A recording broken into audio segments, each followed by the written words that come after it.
Canadian warships are called HMCS, Her Majesty's Canadian Ship, and in Australia they're called HMAS, Her Majesty's Australian Ship. Canada's National Police Force is called the Royal Canadian Mounted Police. All government contracts are between a company or individual and Her Majesty.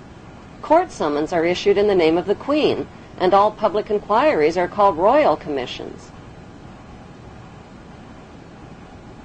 Commonwealth money carries the Queen's image worldwide as a reminder of her authority. The Queen is the lifetime hereditary head of state of Great Britain and her colonies and is unelected and unaccountable. It is against the law to advocate the abolition of the monarchy. After the Revolution, the French started calling her the Lady, but in English, the Queen is still the Queen. Move, I tell you. Originally, in India, Persia, and Arabia, she was male and weak. Check, Your Grace. But she changed sex in Europe in the Middle Ages and became the strongest of all chess pieces. I fear the Queen is powerless now. The Queen is never powerless. For example...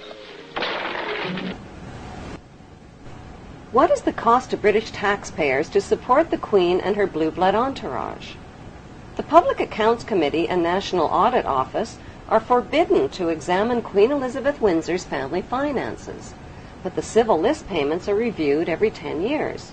So for the year ended March 2002, the running expenses of the Windsor household were £7.9 million. Family spending, $35.3 million. Security, $30 million. And the list goes on. How much is the Queen actually worth? The Queen's wealth is divided into three categories.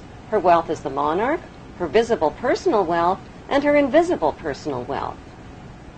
The Queen's wealth as the monarch includes 54 Commonwealth nations worldwide, millions of acres of Crown land and resources, thousands of Crown corporations, and the corporate city-state of London, which is the capital of world finance. The Queen's visible personal wealth, which was accumulated tax-free until 1992, includes royal yachts, Rolls-Royces, racehorses, 5 castles, the world's largest collection of jewels, 20,000 old masterpieces, and billions of Class A shares in blue-chip stocks and bonds, which have been invested and reinvested over and over again tax-free. Most of the Queen's family fortune was inherited from her ancestors' illegal opium trade with China and the black slave trade. In 1977, the Bank of England Nominees was established to hide the Queen's personal portfolio of wealth. As the British monarch, the Queen has access to privileged information, state secrets, and the world's top financiers. She is immune to accusations of insider trading or conflicts of interest. Her financial portfolio includes Rio Tinto, General Electric, Royal Dutch Shell, British Petroleum, Archer Daniels Midland, and the list goes on. The Queen's visible billions are but a tiny fraction of her invisible wealth accumulated through the black nobility. What is the black nobility? The black nobility is a wealthy aristocracy of elite ruling families who solidified their power in the 12th century by intermarrying with the wealthy godfather families of Venice, Italy. During the bloodbaths of the Christian Crusades, this brutal Italian oligarchy captured the trading monopolies. Over the centuries, the black nobility have used their power and wealth to rape, plunder, and exploit every corner of the globe. Dr. John Coleman's book, The Committee of 300, describes the history of assassinations, kidnappings, robbery, rape, blackmail, coercion, and terror committed by these inbred families on a grand scale. Today, they enrich themselves from the illegal drug and arms trade using well-distanced intermediaries. An estimated $280 billion in flight capital and drug money flows into their secret Swiss accounts. Who are these ruling black nobility families? They include the House of Hanover, Germany, the House of Habsburg, Austria, the House of Orange, Netherlands, the House of Liechtenstein in Liechtenstein, and most importantly, the House of Guelph in Britain. All of these family houses can be found on Queen Elizabeth II's family tree.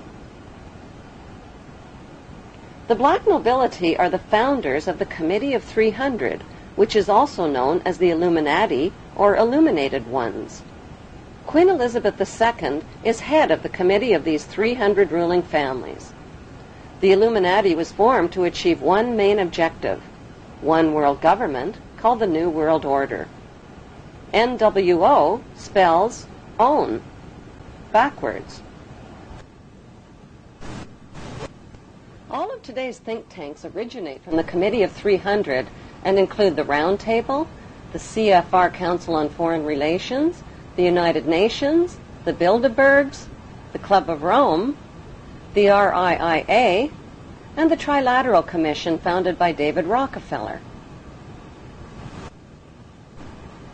Since the British colonization of America, many powerful American families have formed secret societies that cooperate with the black nobility, like the Skull and Bones fraternity at Yale University, which is rooted in German Freemasonry.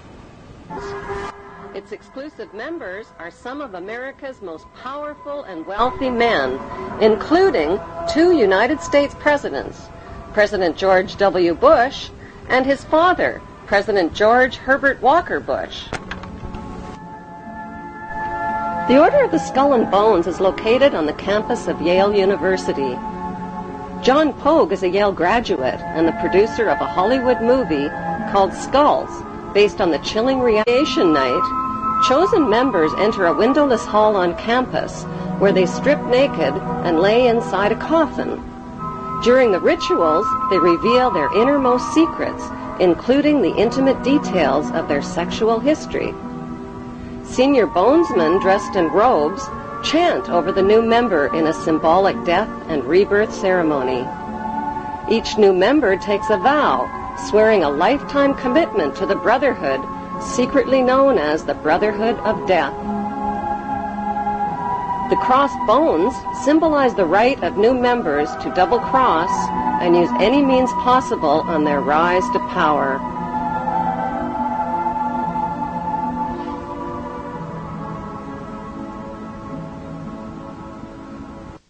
They're supposed to recount their entire sexual histories in sort of a dimly lit, cozy room. The other 14 members are sitting on plush couches, and the lights are dimmed, and there's a fire roaring.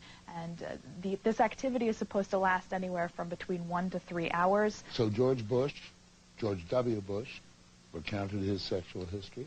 That would have been something they would have done, yes. What is the point of this? I believe the point of the year in the tomb is to forge such a strong bond between these 15 new members that after they graduate, for them to betray Skull and Bones would mean they'd have to betray their 14 closest friends. One can't help but make certain comparisons with the mafia, for example. Secret society, bonding, stakes may be a little higher in one than the other, but everybody knows everything about everybody, which is a form of protection. I think Skull and Bones has had slightly more success than the mafia, in the sense that, you know, the leaders of the 5 families are all doing 100 years in jail, and the leaders of the Skull and Bone families are doing 4 and 8 years in the White House. Bones is not restricted to Republicans. Yet another Bonesman has his eye on the Oval Office. Senator John Kerry. Skull and Bones is so tiny, that's what makes this staggering. There are only 15 people a year, which means there are about 800 living members at any one time. We know that a lot of Bonesmen have gone to positions of great power. That's what Skull and Bones' purpose is, to get as many members as possible into positions of power. Though there is this mythology about Skull and Bones pulling the strings of government. You're saying the fact is Skull and Bones are pulling the strings of government. They do have many individuals in influential positions, and that's why this is something that we need to know about.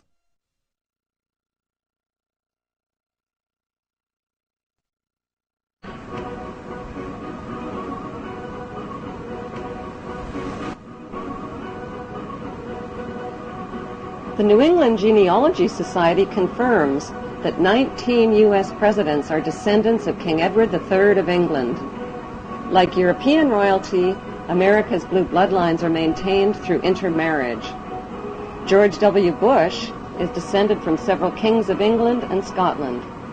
He is also a distant cousin of Queen Elizabeth II of England.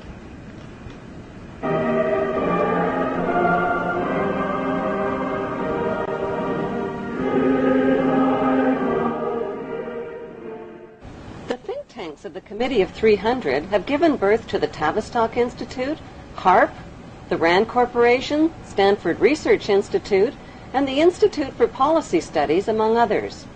One study group at the RAND Corporation specializes in predicting the timing and direction of thermonuclear war. These institutes and corporations are engaged in the secretive development of brainwashing and population control techniques, the mapping and patenting of human and animal DNA, and the genetic engineering of human, animal, and plant life.